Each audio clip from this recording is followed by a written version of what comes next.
Tadi Pak Anton juga sempat singgung kalau ya bisa jadi ini tidak hanya belajar sendiri, tapi ada mentornya juga. Nah, Bang Islah, biasanya seberapa rentan? Oke, kita masih belum tahu pelakunya usia berapa, tapi seberapa rentan pengetahuan terkait dengan dugaan terorisme ini bisa menular dari. Tapi jangan dijawab dulu, Bang Islah. Kita lihat dulu ini ternyata di Rumah Sakit Islam Cempaka Putih Jakarta ada Wakil Ketua DPR RI fraksi Gerindra Sufmi Dasko Ahmad sedang melakukan tinjauan, tampaknya didampingi oleh sejumlah politisi partai Gerindra lain. Ada Habibur Rahman, anggota DPR RI, ada utusan khusus Presiden Raffi Ahmad.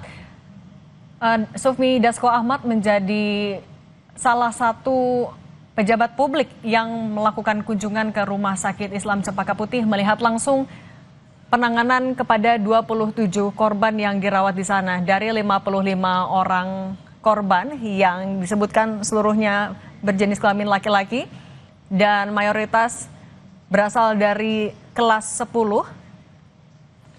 Sana sebanyak 27 orang sedang dilakukan perawatan dengan luka yang berbeda-beda. Sufmi Dasko Ahmad baru saja tiba didampingi oleh sejumlah politisi Partai Gerindra untuk melihat langsung seperti apa penanganan di sana. Kalau tadi Gubernur Jakarta Pramono Anung sudah menegaskan kalau seluruh pengobatan bagi 55 orang yang terluka menjadi korban ledakan di SMAN 72 Jakarta akan ditanggung oleh pemerintah Provinsi DKI Jakarta dimanapun seluruhnya dirawat. Di rumah sakit manapun itu akan menjadi tanggungan dari pemerintah Provinsi DKI Jakarta. Instruksi ini juga sudah disampaikan oleh Gubernur kepada Kadinkes, Kadisdik, dan Wali Kota terkait. Saat ini setelah Gubernur Jakarta, Wakil Ketua DPR RI Sufmi Dasko Ahmad melakukan tinjauan. 27 korban yang dirawat di Rumah Sakit Islam Cempaka Putih sedang menjalani penanganan medis di instalasi gawat darurat. Penanganan disesuaikan dengan jenis luka yang mereka alami. Ledakan di SMAN 72 Jakarta terjadi pada siang tadi ketika masih dalam rangkaian ibadah sholat Jumat di masjid yang ada di dalam area SMAN 72 Jakarta. Saat ini di lokasi juga dilakukan pengamanan ketat untuk olah TKP. Sementara untuk di Rumah Sakit Islam Cempaka Putih, keluarga juga tadi dilaporkan oleh jurnalis Kompas TV menunggu dan mendampingi anak-anaknya korban sedang menjalani perawatan di instalasi gawat darurat.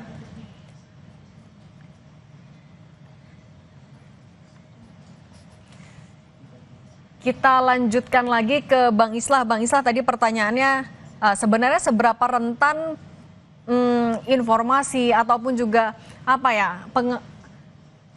pengetahuan soal terorisme ini bisa ditularkan dari satu orang ke satu orang?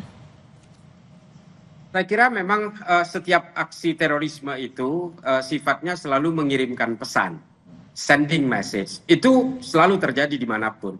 Kejadian yang terjadi di Jakarta Utara hari ini pernah juga terjadi di Amerika misalnya di Columbine. Itu juga terjadi dan ternyata setelah dilakukan penelusuran dan penyidikan, ternyata memang pelakunya memiliki relasi kuat dengan sekolah yang disasar itu, SMA waktu itu. Jadi kalau melihat dari pola-pola seperti ini, kenapa dia menyasar satu sekolah dan sebagainya, saya lebih meyakini bahwa ini dilakukan secara mandiri. Kalau ternyata dia tertular oleh ideologi-ideologi yang didapatkan, entah dari satu kelompok kajian atau dari media sosial dan sebagainya, memang engagement dengan berbagai informasi tentang ideologi kekerasan ini hari ini sangat berdiaspora dimanapun, di semua platform juga tersedia gitu. Tapi Bang Islah, sorry saya potong dulu, tapi kalau melihat dari barang bukti yang ditemukan, tadi ada senjata mainan, ada bom molotov, nah pesan yang mau disampaikan tuh apa kalau lokasi tujuannya adalah di masjid yang ada di sekolah? Ya ini kalau melihat dari semua yang simbol yang ada di dalam airsoft gun itu kan sebenarnya adalah pelaku-pelaku dari kelompok-kelompok yang lebih mengarah kepada kebencian terhadap agama tertentu dan kelompok tertentu. Tapi kita tidak bisa melihat itu karena kadang-kadang aksi terorisme itu memiliki anomali dan bergerak dengan logikanya sendiri gitu. Nah ini kan kalau kita melihat ini kan semua penyerang masjid. Artinya dia melakukan pola yang sama seperti idolatrinya mereka. Apakah ini digerakkan oleh kelompok Kristen sayap kanan misalnya? Belum tentu juga. Bisa jadi pelakunya itu juga seorang Muslim yang kemudian terinspirasi oleh gerakan-gerakan ideologi tertentu atau kepentingan tertentu atau kepentingannya pribadi yang kemudian dia wujudkan ke dalam serangan seperti yang terjadi hari ini. Jadi sangat kompleks kalau berbicara tentang terorisme. Tapi pada intinya adalah bahwa semua gerakan teror atau aksi teror itu pasti didasari oleh satu keinginan ideologi untuk memaksakan nilai sakral yang ada di dalam dirinya, kepentingan dirinya, untuk kemudian dilakukan dengan cara menakut-nakuti orang lain. Nah, ini adalah definisi yang sangat baku di dalam dunia terorisme. Ya, mungkin saya sama pesannya dengan Bang Anton juga, bahwa semua orang memiliki kerentanan yang sama. Tapi yang saya sayangkan memang ini seperti tayangan yang ada di sini ya. Orang main comot aja berbagai barang bukti yang ada di TKP tanpa menggunakan sarung tangan dan sebagainya. Ini kan mengurangi sakralitas dari TKP, karena di dalam satu situs TKP teror itu seharusnya semua harus berada di tempatnya, jangan disentuh, karena nanti yang akan berbicara adalah lapor. Inavis dan lapor yang akan berbicara, ini yang akan memberikan pemetaan kepada penyidik untuk bisa menentukan pelakunya ini sebenarnya melibatkan berapa orang, jaringannya kemana kalau memang ini berbasis jaringan. Nah, ini yang harus dihindari sebenarnya. TKP yang kemudian diacak-acak seperti ini sangat membahayakan terhadap produk penyidikan nanti. Oke, TKP seharusnya masih steril. Nah, kalau Pak Anton, apa yang sebenarnya biasanya menjadi kendala untuk penangkapan dan juga untuk mendalami seorang pelaku dugaan teroris? Saya kira kalau masalah penangkapan ini biasanya kalau identitas pelaku itu sudah diketahui, tetapi pelaku itu sendiri ya berlari-lari, bersembunyi, gitu kan, sehingga tidak terdeteksi adanya di mana. Apalagi sekarang ini sudah tahu, kalau dulu masih bisalah dideteksi melalui HP, nomor lain-lainnya. Tapi kalau sekarang kan pasti mereka pun juga sudah lebih pintar. Mereka melakukan secara ya istilahnya sembunyi-sembunyi tanpa membawa alat-alat elektronik.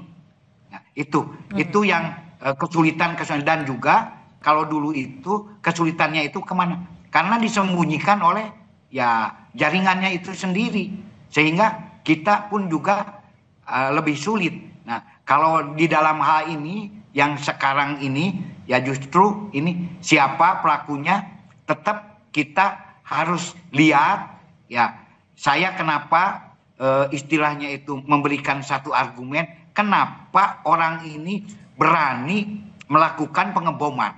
Karena untuk bisa berani melakukan ya tindakan bom blasting ini perlu satu mental khusus gitu kan.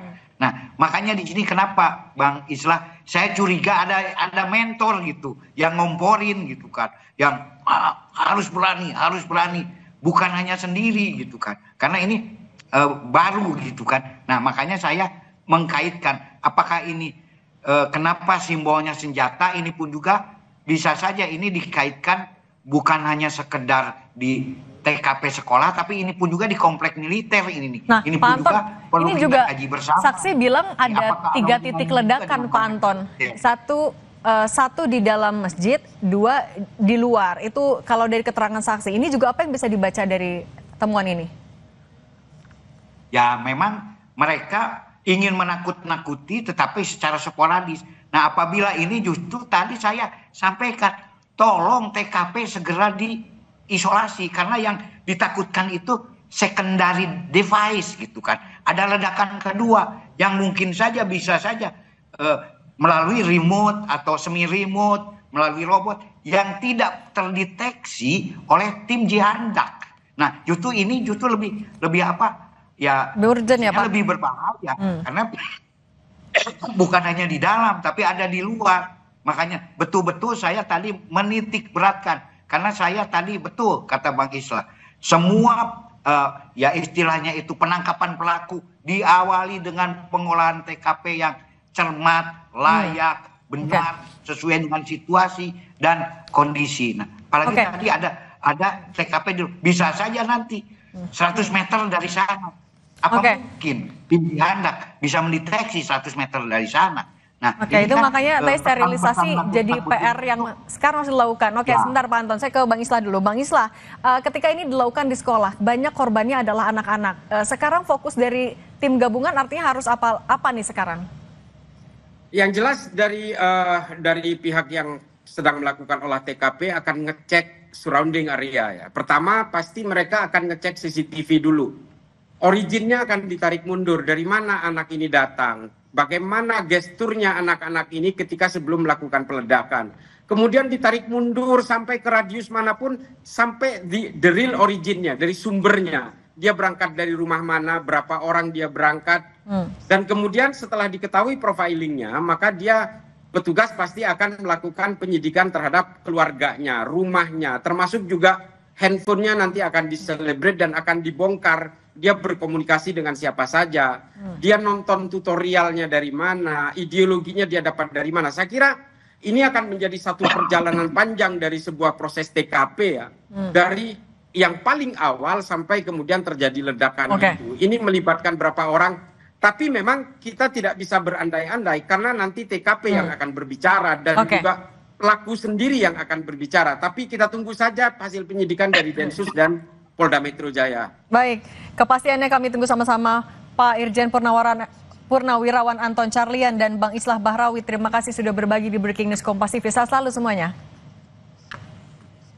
Dan kami juga akan menghadirkan di layar kaca Anda, saudara, situasi terkini dari dua lokasi.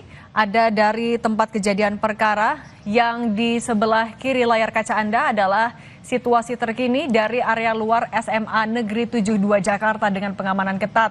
Sterilisasi masih dilakukan di area dalam SMAN. Sementara yang di layar kaca Anda di sebelah kanan, ini adalah situasi terkini di Rumah Sakit Islam Cempaka Putih, Jakarta. Terakhir, ada Wakil Ketua DPR RI Sufmi Dasko Ahmad yang didampingi sejumlah politisi Partai Gerindra untuk meninjau langsung situasi dan bagaimana pelayanan terhadap 27 korban siswa dari ledakan di SMAN 72 Jakarta. Dan saudara, Breaking News Kompas TV masih akan dilanjutkan usai jeda bersama dengan Tifal Solesa. Saya Cindy Permadi, sampai jumpa.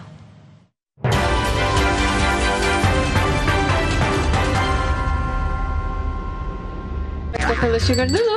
Wah,